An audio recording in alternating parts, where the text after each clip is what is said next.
우리가 매년 크리스마스 이야기를 얻을 때마다 누가복음에서 누가복음 2장에서 듣는 말씀이 있는데, 그때 가이사 아구스도가 영을 내려 천하로 다 호적하라 하였으니, 작은 역사적 디테일이 누가가 말한 대로 이게 예수의 탄생에 관한 이야기인데, 우리에게 보여주는 것은 그때 당시 고대 세계에서 가장 강력한 통치자 중 한 사람이었던 가이사 아구스도의 권위를 보여줍니다. 그래서 이렇게 가이사 같은 통치자가 조서를 명령을 내리면 그 명령은 로마의 지배 아래 있는 모든 이들에게 내려지는 것이면서 동시에 반드시 순종되어야 합니다.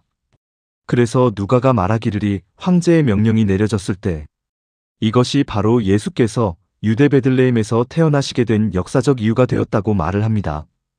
그런데 우리가 이 이야기의 나머지를 읽어보면서 가이사가 이 명령을 생각하기도 전에, 그래서 이 명령 때문에 예수 그리스도가 베들레헴에서 태어나게 됐다고 하는데 이 명령을 가이사가 생각하기도 전에 영원 전부터 전능하신 하나님께서 이미 작정하시기를 메시아가 베들레헴에서 태어날 것이라고 하셨다는, 그래서 우리가 이 섭리에 대한 교리를 살펴볼 때에 알게 되듯이 세상 왕들과 황제들의 조서 위에 그 모든 것을 초월하는 것은 전능하신 하나님의 명령이라는 것입니다.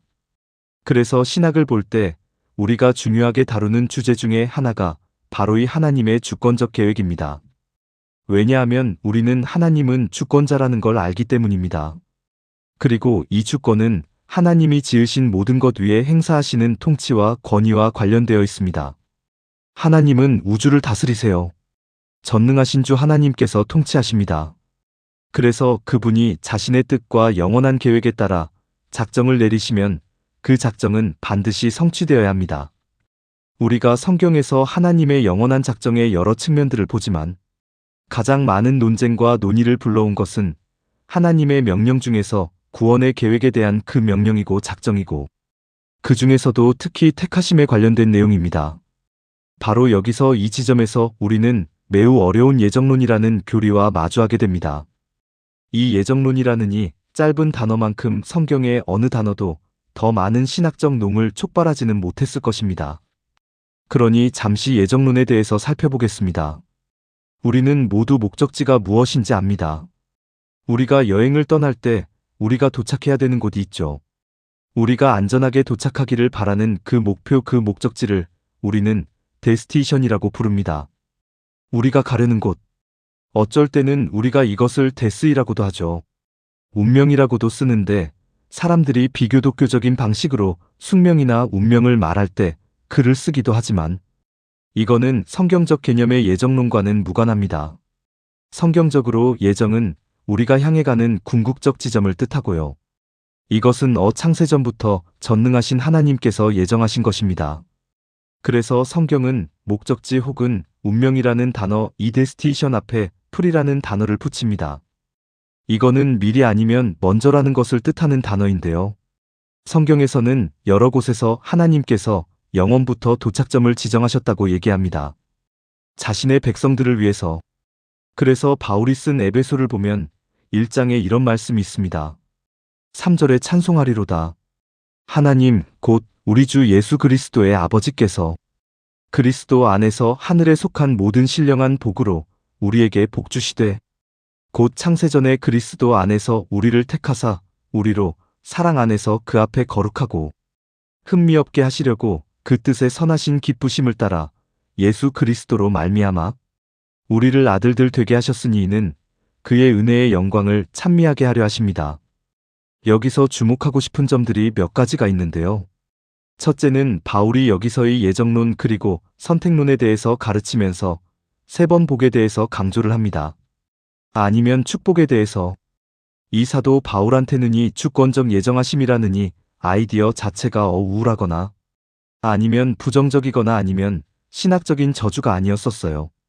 오히려 바울에게 이 주권적 예정하심은 그로부터 하나님을 향한 깊은 찬양과 깊은 감사가 터져나오게 하는 진리였습니다. 다시 말해서 바울은 이 예정론의 교리를 복 자체로 보았고, 이 복은 우리에게서부터 엄청난 감사와 찬양을 만들어내는 복입니다. 개혁신학에서 우리가 이 예정론에 대해서 얘기할 때는 우리가 자주 쓰는 단어가 은혜의 교리라는 단어를 씁니다. 왜냐하면 예정론만큼 하나님의 긍휼과 은혜의 깊이와 풍성함을 정면으로 보여주는 교리가 많지 않습니다. 만약에 우리가 이 예정론에 대해서 추상적으로 받아들여서의 복됨의 맥락을 제외하고 생각을 하면 우리는 끝없이 미궁에 빠질 것입니다. 또 한 가지 언급하고 싶은 것은 칼빈이 예정론의 대가로 불렸더니 칼빈도 그가 말했던 것이 이 예정론 교리는 너무 신비롭고 너무 비밀스러워서 매우 조심스럽고 매우 겸손함으로 다루어야 한다고 말했었고, 왜냐면 그 이유는 이 교리는 너무 쉽게 왜곡되어서 하나님의 선하심을 오해하고 마치 하나님이 독재자처럼 그리고 피조물의 구원에 관하여서 장난치고 주사위를 던지면서 결정하는 듯한 오해를 낳을 수 있기 때문이라고 했었습니다. 그래서 이 교리에 대해 접근할 때는 경외함으로 해야 하고 그래서 저도 사실번의 강의만으로 설명하는 것에 대한 불편함이 있습니다. 그래서 제가 이것에 대해서 하나님의 택하심이란 책을 쓴 이유도 바로 평신도들이 더 깊은 이해를 할 수 있도록 돕기 위해서였는데, 만약에 이 교리로 인해서 당신이 고뇌하고 있고 고심하고 정말 이게 이해가 안 간다면은 당신만 그런 게 아닙니다. 하지만 이 교리는 충분히 고심할 가치가 있는 내용입니다. 왜냐면 제 생각에 이것에 대해서 더 파헤칠수록 더 하나님의 크심과 형용할 수 없는 은혜와 자비를 볼 수 있기 때문입니다. 또 한 가지 더 하고 싶은 것은 우리가 이 공부를 계속할 때 우리의 공부가 성경적이려면 우리는 어떤 형태로든 이 예정론의 교리를 가져가야 합니다. 왜냐하면 예정론이라는 이 개념을 처음 제시하는 것은 성경이기 때문입니다. 칼빈도 아니고 루터도 아니고 어거스틴도 아니에요. 칼빈이 말한 예정론은 루터가 말하고 있었고, 그리고 루터가 말하고 있던 예정론은 어거스틴이 말을 하고 있었고, 그리고 어거스틴이 말하고 있는 이 예정론은 처음 바울이 말하고 있었던 내용이었습니다. 그렇게 이 교리의 뿌리는 교회 역사의 신학자들에게 있는 것이 아니라 성경 자체가 말하고 있는 독점적인 내용입니다. 바울이 여기서 말합니다. 그리스도 안에서 하늘에 속한 모든 신령한 복으로 우리에게 복 주시되 곧 창세전에 그리스도 안에서 우리를 택하사. 바울이 여기서 말하고 있는 예정론에 대한 진리는 택하심과 연관되어 있습니다. 이 선택과 예정은 매우 가깝지만 동의어는 아닙니다. 같은 내용을 얘기하는 게 아닙니다. 서로 가까이 연관되어 있기는 하지만이 예정론은 하나님이 영원 전부터 세우신 모든 작정을 말하고 있는 것이고요. 그리고 이 예정론 중에서 일부분이 선택론인데 이 선택론은 예정 가운데서 하나님께서 어떤 사람들을 그리스도 안에서 하나님의 가족으로 입양하시기로, 곧 쉽게 말해서 구원하시기로 택하신 작정을 뜻합니다. 성경에서 말하는 건 영원 전부터 하나님은 구원의 계획을 가지고 계셨고, 그리고 영원 전부터 그는 어떤 사람들을 택하셔서 하나님의 가족으로 입양하시기로 작정하셨다는 것입니다. 다시어 예정론에 대해 논의하는 대부분의 사람들은 선택론은 구원에 관한 것이고, 그리고 이 선택하심은 그리스도 안에서 이루어진다는 점에 대해서 동의를 합니다. 여기에 대해서는 별로 논쟁이 없어요. 그런데 이 예정론으로 인해 자주 일어나는 논쟁은 두 가지가 있는데, 가장 논쟁을 불러일으키는 문제는 이 두 가지인데요. 첫째는 선택론의 반대면이 있는가 하는 것입니다. 신학자들이 이를 유기 혹은 버림이라는 단어로 부르는데요. 선택론의 긍정이 아닌 부정적인 부분을 말합니다. 다시 말해서 영원부터 하나님이 긍정적으로 누구를 구원하실지 계획하셨다면, 그럼 반대로 누군가는 선택을 받지 못했다는 것이 아닌가라는 질문입니다. 그렇다면 그들은 영원 전부터 버림받은 무리에 속해 있다는 것인가? 라는 의문입니다. 그리고 이것은 예정론이 두 가지 뜻을 가지고 있게 되냐는 질문을 가져오는 것입니다. 이 이에 대해 곧 얘기하겠습니다. 두 번째로는 또 논란을 일으키는 문제는 하나님은 그러면 어떤 근거로, 어떤 이유로 누구를 구원하실지 선택하시냐는 것입니다. 아마 가장 널리 퍼지고 인기 있는 견해 중 하나는 예지 예정론입니다. 예지 예정론이라는 것인데 이 예지 예정론에서 예라는 단어는 라틴어에서 지식, 아니면 미리 어라는 두 가지 단어를 담고 있는데, 그래서 전부터 알고 있다는 것이에요. 이 견해는 하나님의 택하심은 뭐에 근거하고 있냐면 하나님께서 인간들이 무엇을 할지를 미리 아시기 때문에 그래서 택하신다는 거예요. 그래서 하나님께서 시간의 터널을 내려다보시고 누가 뭐를 하고 누가 뭐를 안 할지 아시기 때문에, 왜냐면 그는 전지하시기 때문에 누가 그리스도를 받아들이고 누가 거절할지를 알기 때문에 그 예지에 근거해서 하나님을 선택할 자들을 선택하신다는 것입니다. 그래서 정리해서 하나님은 우리를 택하시되 하나님의 전지하심을 근거해서 우리가 그를 택하실 걸 아셨기 때문에 택하셨다는 것이에요.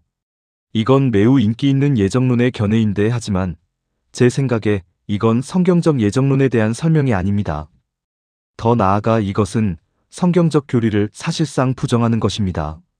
왜냐하면 성경은 우리가 하나님을 택하는 까닭이 하나님이 먼저 우리를 택하셨기 때문이라고 말하고 있어요.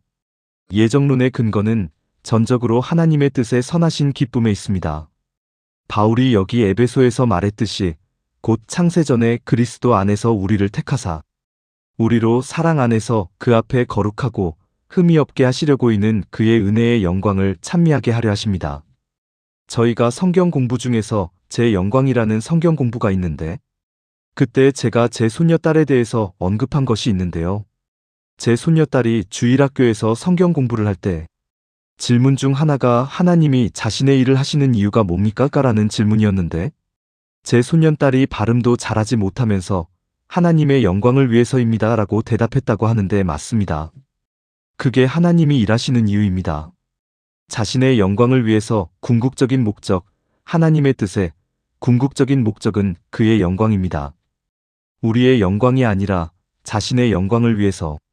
그래서 그의 구원의 계획 가운데 행하시는 모든 결정과 선택은 그의 뜻에 선하신 기쁨을 따라입니다. 그럼 항상 그에 대한 반박은 그럼 하나님은 너무 독단적이라는 거예요. 만약 누구를 택하고 누구를 택하지 않는 그 이유가 그 사람들 안에 있는 이유가 아니고 그냥 하나님 마음대로라면은 그럼 하나님은 변덕스럽고 돌박적이고 멋대로인 것 아니냐라고 말을 합니다. 물론 성경에서 그의 택하심은 그의 뜻에 선하신 기쁨을 따라라고 말합니다. 하지만 여기서 주목해야 되는 것은 선하신 기쁨이라고 말했어요. 왜냐하면 하나님의 계획 안에는 악하신 기쁨이 없어요. 하나님이 무엇을 선택하시든 그의 선택은 언제나 그의 영원한 의로움에 기반합니다.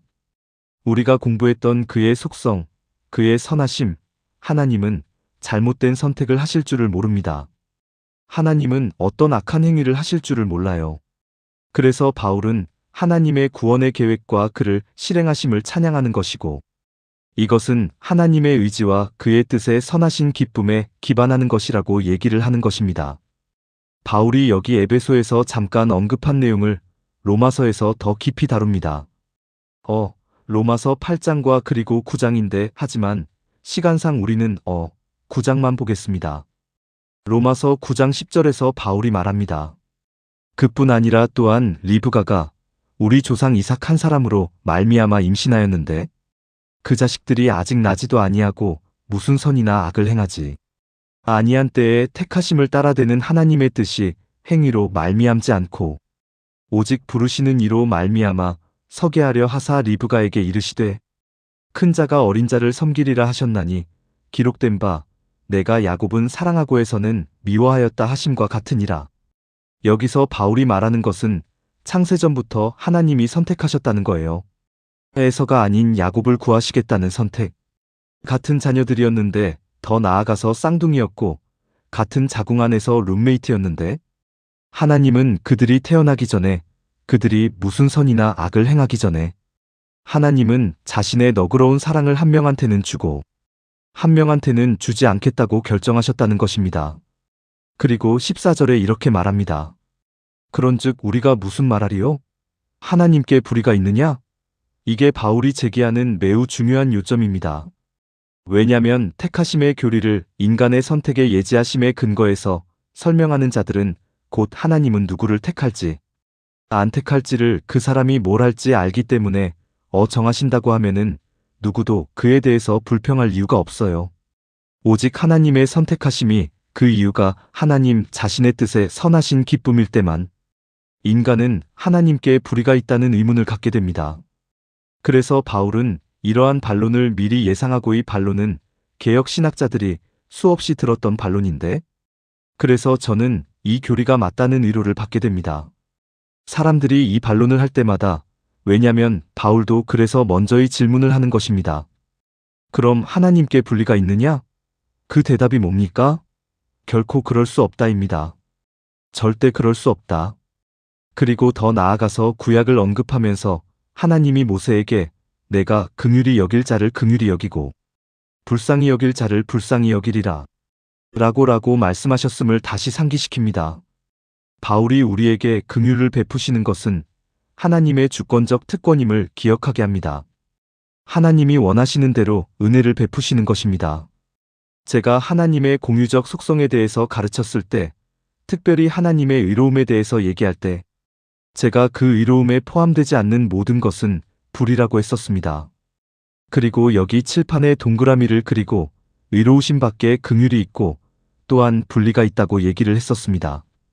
분리는 악한 거지만 긍휼은 악하지 않습니다. 하나님께서 타락한 인류와 상관하실 때 타락해서 하나님을 대적하는 인류. 하나님은 창세 전부터 누군가에게 긍휼을 베풀기로 하셨고 누군가에게는 공의를 내리기로 하셨습니다. 에서는 공의를 받았고요. 야곱은 긍휼을 받았습니다. 하지만 그중 어느 하나도 분리를 당한 사람은 없었습니다. 하나님은 절대로 죄 없는 자를 벌하지 않습니다. 대신 죄인들을 용서하십니다. 하지만 죄인 중 모두를 용서하지 않고 또 죄인 한 명이라도 용서해야 한다는 책임도 없으세요. 하지만 놀라운 것은 그 죄인 중에 누군가를 용서하신다는 것입니다. 그래서 바울이 16절의 결론을 내립니다. 그런즉 원하는 자로 말미암거나 다른 박질하는 자로 말미암지 않고 오직 긍휼히 여기시는 하나님으로 말미암느니라. 그런즉 하나님께서 하고자 하시는 자를 긍휼히 여기시고 하고자 하시는 자를 완악하게 하시느니라. 바울이 분명히 말합니다. 하나님이 우리를 택하시는 근거는 우리의 다른 박질, 행함, 선택, 의지가 아니라 긍휼을 베푸시는 하나님의 주권적 뜻에만 있는입니다.